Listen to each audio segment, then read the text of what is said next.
Stem cell आपने बोला, lemon में बता दें है क्या।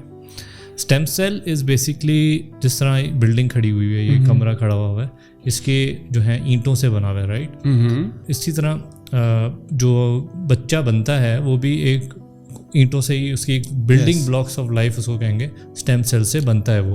तो स्टेम सेल ऐसी सेल होती है जो किसी भी चीज़ में कन्वर्ट, स्टेम सेल होता है वो बिल्कुल इनिशियल स्टेज का होता है, उसको वो कुछ भी बन सकता है, राइट। उसको जो जीन से इंस्ट्रक्शन मिल जाए उसने वही बनना है जी, वो उसको फिर सामने उसको गाइड करती है, वो उसी तरह बन जाएगा। तो एक आइडिया आया साइंसदानों के दिमाग में कि हम ये जो स्टेम सेल्स हैं हम इसको स्टोर क्यों नहीं कर लेते in very like nitrogen field, वो माइनस व्हाटएवर जो उनका होता है।